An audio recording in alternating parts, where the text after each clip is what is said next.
I want people to think of the best of me, but I'm screwing up everywhere I go. I feel we're very a culture of bottling everything up. The pain of anything accidental, you know, like when there's like... Season 2 of this show, it's you couldn't think things could get more chaotic and more crazy. Here we are. Your character is in prison. Yeah. Which is a fun surprise for everyone. For me too. What is one thing that you would take to prison with you? Well, okay, I was about to say something absolutely silly. The thing that I can't live without, but I wouldn't want that in prison. I was going to say my kids. I'm crazy about my kids, but I don't need them to subject them to prison. Right. Cake. All day, every day, cake. Because no matter what they serve in the cafeteria, is it called a cafeteria? Who knows? Wherever they serve food in a prison, you know it's not going to be good, but I can survive on cake. What I love about your character, and I think it's kind of a through line between all the characters, is the fact that they are so fiercely protective of family. Yeah. What is something you are fiercely protective of? Same family. Ever since I had children, I've got 2 boys, almost 5, almost 3. I'm a very different version of public Tan France when I've got my kids. I'm obviously always still myself. I'm friendly with people when they come over, but no, don't bring your camera around me when I've got my kids. I'm not going to take a photo when I've got my kids. I'm not going to stop and chat when I've got my kids because they're so young I can't let their hand go. I'm fiercely protective of my children. And it's the reason why you've never seen a picture of them. My shins. Cover those up. Yeah. The pain of anything accidental, you know, like when there's like, it's like a betrayal of physics. Right. Like, why does that hurt so much? And why are they positioned in this part of your body? It's like your body letting you down. Yeah. Yeah. Or just the way the world is designed. I'm like, how do we not have another bone to cover it? Or why aren't things more softened? Yeah. I have a Japanese toilet in my house. Those are great. And I'm fiercely protective of it. I don't let anyone leave with it. There have been several attempts. And and my son probably. If you had to pick one of the characters whose role you play in your family dynamic, who would it be? Ooh, that's a good question. I think that a lot of my family would disagree with this, so I'm going to call that out immediately. I feel like I identify most with Lucky Auntie, just because she is the organizer, getting it done, do this, do that, bam, bam, bam. That's how I see myself. Now, if you were to ask my parents, they would probably strongly disagree with that, but that's how I view myself. I would like to believe that I am a Lucky Auntie, you know? I'm fully Asif's character, Mia. Type A, everything's planned out. I want to be the perfect son. I want people to think of the best of me, but I'm screwing up everywhere I go. Do you know the funny thing is? I would like to believe I'm not just trying my best. I because I'm so type A, I think that most of my life is taken care of. Right. But just like every now and then something gets screwed up. I am the most type A person you will ever meet. So type A. What's the most type A thing about you? Nothing happens without me knowing. There's a list for everything. I check in with my husband every day to make sure everything's off the list. I have no more than 10 emails unread every day, and by the time I go to bed, they're all cleared. Same with my text. Nothing is undone by the time I go to bed. For me, it's a sane one. And I'm literally can be really insane, but in comparison, it might be the sane one. I would say my role would be more like Lucky's role. Oh. I would lean more towards that. What does that mean? Lucky is like still trying to figure it out, but still has the steering wheel. It's kind of mapping things out, but definitely in control. What I love too about season 2 is Lucky Auntie and Max Sugar's relationship. If you were their couples therapist, what advice would you give to them? First off, let's leave the violence. Violence is never the answer. And secondly, he needs to listen to Lucky Auntie more. Listen to the woman in your relationship more. She's got a better perspective than any man. You know what? I feel like all couples, especially any couples with South Asianism, could benefit from one very simple thing. Just to communicate. Was never taught that. The importance of talking, communicating. It's I feel we're very a culture of bottling everything up. But what I love about Lucky Auntie, she's very like, oh, you're going to hear what I have to say.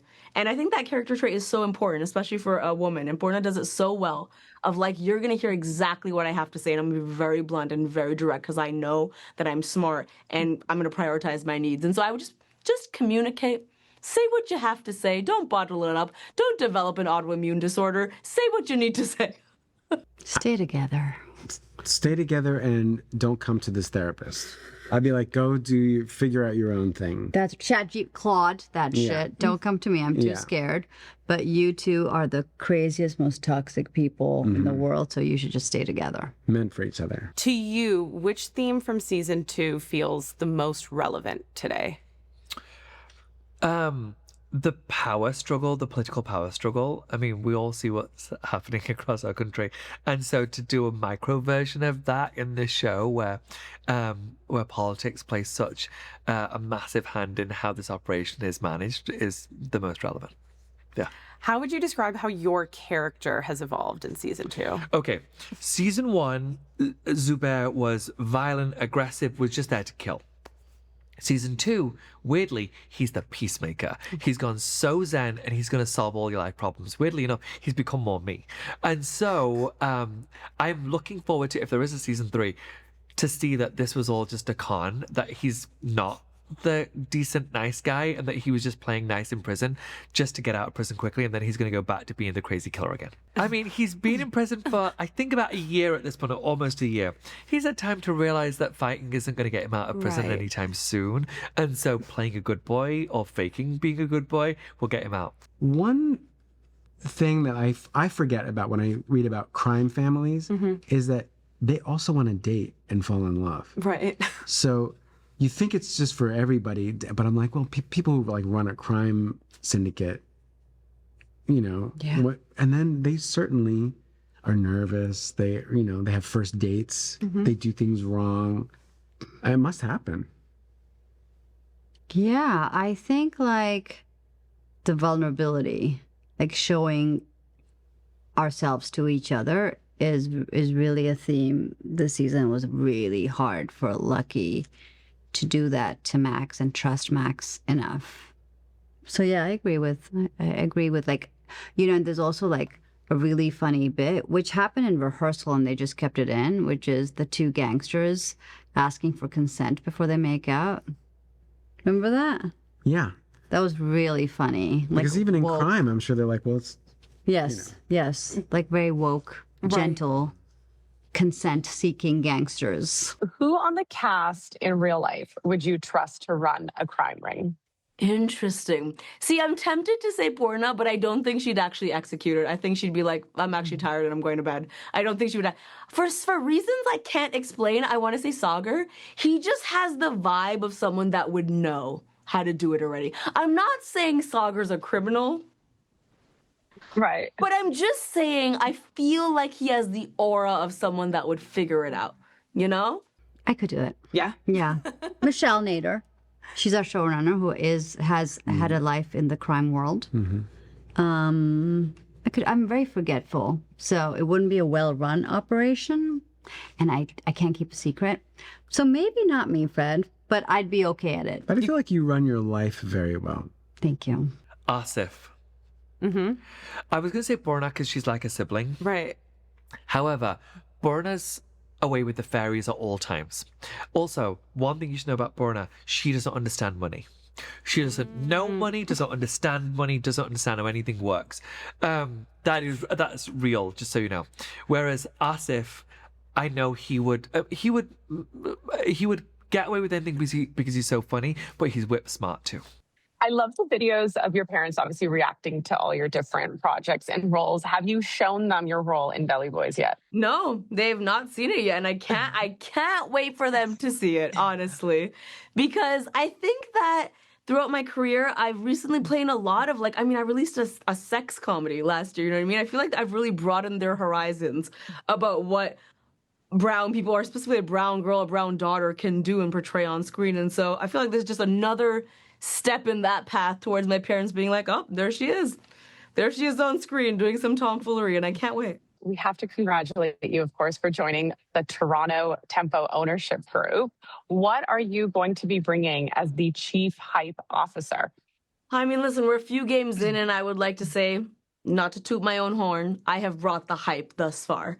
I have lost my voice at every single game. I genuinely have to do vocal warm-ups before the games because it's that serious. I take it that seriously. I'm bringing, listen, I want our players to feel really valued and really good. I have said from day one that Toronto has the best fans in the league. I will die on that hill, and I want to make sure I'm leading the chants, making sure the players feel really confident, making sure that the leadership team, from the coaches to the assistant coaches, feel really confident. And I want them to know the whole city and country's behind them. And we're going to make that known every game. What surprised you about joining season 2 and kind of getting into this whole crime world? The one thing that really did surprise me is how the 3 principals, the cast, weren't aware of how great they are together. Because they're just like, we're just, getting through the show. I was like, do you understand how magnetic you guys are as a trio? Oh, it's so sweet. And maybe that's good. Maybe it's good that they didn't realize it. But We really love each other, and Fred fit right in. We were so obsessed with Fred. He brought so much to the show, and I was just saying in a previous interview, just validated our show so much just by him saying yes and joining us. Awesome. Thank you both so much for your time. Thanks, It was great Shreya. chatting with you.